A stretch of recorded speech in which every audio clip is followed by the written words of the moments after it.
심장이 두근거렸다. 요즘도 그 꽃을 보고 있노라면 그것을 처음으로 봤던 나이와 심장을 되찾는다. 멀리 울타리 너머로 그 꽃의 하얗고 투명한 베일이 얼핏 보이면 그 시절 어린아이였던 내가 되살아난다. 다른 꽃들이 내 안에서 일으켰던 약하고 벌거벗은 느낌이 어떤 대연해에서 지친 목소리의 늙은 테너가 옛 노래를 부르는 동안 그를 지탱해주고 풍부하게 해주는 보이지 않는 합창단원들의 산뜻한 목소리처럼 더 오래된, 더 어릴 적에 받았던 인상이 산사나무에 더해져 강렬하게 나타났다. 그러니 내가 산사나무를 보고 생각에 잠긴 듯 걸음을 멈춘다면 그것은 나의 시선만이 아니라 내 기억이, 나의 모든 주의가 걸려있는 것이리라. 나는 과거처럼 영혼처럼 꽃에 더해지는 꽃잎이 떨어지는 듯한 이 깊이가 무엇인지 밝혀보고자 한다. 왜 나는 그 나무에서 성가와 그 옛날 달 밝은 밤을 기억해낸다고 믿는 것일까? 네, 여러분. 안녕하세요. 안녕하세요. 이렇게 시작해봤는데요. 네, 오늘 프루스트의 봄의 문턱에서 함께 소개해드릴 우리 신유진 작가님이시죠? 번역가님 모셨습니다. 네. 안녕하세요.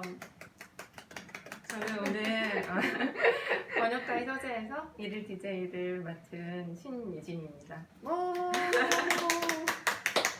네. 저희 사실 별로 대책 없이 지금 하고 있는 거예요. 조금 감사합니다. 초보 DJ지만 좀 이해해 주시기 바라고요. 네. 하트가 지금 계속 올라오고 있어요. 네, 하트. 감사합니다. 네. 예. 감사해요, 하트. DJ인데 노래는 없어요. 네. 노래는 없고 사실은 오늘 우리가 함께 읽은 글들 그리고 여러분들이 보내주신 사연들 그런 것들이 우리들의 이 노래가 될 것 같아요. 네, 맞아요. 제가 사실 오늘 이 방구석 콘서트잖아요. 네, 네. 이것 때문에 제 첫 글로 프루스트의 글을 제가 골라가지고 왔는데 네, 맞아요. 그 이유가 이 책이 좀 봄쯤에 나왔어요. 그래서 이 책 하면은 이 글이 제일 먼저 저한테는 떠올랐고 그리고 또 봄날의 책이라서 네, 맞아요. 출판사가 봄날의 책이라서 네. 프루스트와 봄날의 책과 되게 잘 어울린다라고 생각을 해서 골랐어요. 사실은 되게 저는 피하고 싶었던 작가였거든요. 왜요? 그런 이야기들 되게 많이 해요. 프루스트의 글은 번역이 불가능하다. 너무 어렵고 사실 난해해서요? 너무 난해하고 어. 문장이 끝이 없고 그 프루스트의 글의 가장 묘미는 글을 읽다가 길을 잃는 그게 그렇게 길게 이어지는 네. 어떤 생각을 따라가는 거잖아요. 그 사람의 음. 삶을 따라가는 글이기 때문에 그래서 번역을 하기가 참 어려운 글이었고 저희가 부족한 실력도 있겠지만 그래서 되도록이면 피하고 싶었지만 이 글을 읽는 순간 이건 넣어야겠다. 이 봄날의 책과도 너무 어울리고 뭔가 산문집에 그 화사한 따뜻한 느낌을 줄 수 있는 그런 글이겠다 싶어서 그래서 넣었던 글이기도 해요. 네. 뭐 하트 진짜 열심히 올려주시고 계시네요. 마르땅은 왜 적혀 있을까요? 제가 이거 번역을 할 때 너무 스트레스 받아가지고 제 남편이 저한테 너 프루스트는 절대로 하지 마. 진짜? 앞으로는 절대로 하지 마. 그랬어요. 정말요? 그래서 약속했어요, 다시 나랑. 그러면 처음부터 마지막. 처음이자 마지막일 거예요. 네. 안 할 거예요.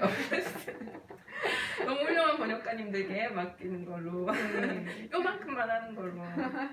근데 사실 프루스트의 글이 이렇게 복잡한 이유가 뭘까 생각해 본 적이 있거든요. 근데 프루스트에 대해서 조금 아세요? 들어보신 적 있어요? 뭐 그냥 여러분들이 아는 수준의 뭐 프로필에 나오는 수준 정도? 많이 천식을 알아가지고 네. 많이 아팠다 뭐 이거 네. 많이 알고 계시잖아요.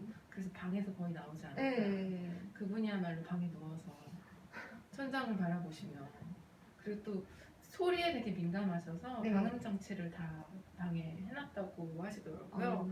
그래서 누워서 네. 누워있으면 우리가 뭘 하겠어요. 생각을 따라서 꼬리에 물고 그게 글로 나오고 네.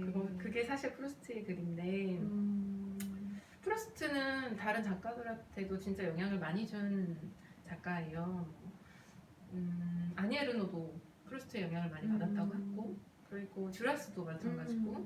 근데 아니 에르노 같은 경우에는 그 프루스트의 소설적인 면을, 픽션 이 부분을 되게, 그러니까 본인은 비판을 했어요. 자기는 픽션을 쓰고 싶지 않은 사람이었으니까. 그렇지만 제가 생각할 때는 아니 에르노는 삶에서 어떤 자기 한계를 깬 사람이잖아요. 자기 계층을 탈출해서 또 다른 계층으로 들어간 사람이고, 자기가 몸으로 무언가를 해낸 사람인데, 프루스트는 그게 아니라 처음부터 되게 부잣집의 아들로 태어났고 유복하게 태어났고, 그래서 그 사람이 뭐 벗어날 한계 같은 게 있었던 건 아니었던 것 같아요. 그렇기 때문에 멀리 어딘가로 떠나본 적이 없는 자기 자리에만 있었던 사람. 심지어 프루스트는 한 집에서 거의 반평생을 살았다고 제가 알고 있거든요. 그러니까 한 곳에 오래 머무는 사람일수록 상상력이 오히려 더 풍부해지잖아요. 내가 가지 못한 세계, 내가 가지 못한 곳. 그래서 더 픽션적인 그 픽션을 가미한, 물론 자전적인 소설이긴 하지만 그런 글들이 나오지 않았나 생각이 듭니다. 그래서 혹시 여러분들이 지금 방구석에서 잘 안 나오고 싶으신다면 나도 프루스트 같은 글을 쓸 수 있다는 그런 희망을 한번 가져보시면 어떨까, 그런 생각을 해봤습니다. 근데 그거 아세요? 프루스트가 그 독립출판의 선구자. 아, 정말요? 네, 자기가 글을 썼는데 그걸 아무도 출간을 해주지 않아서 자비 출간을. 그 사실은 프루스트의 글이 사랑받은 거는 그냥 훨씬 비밀이죠.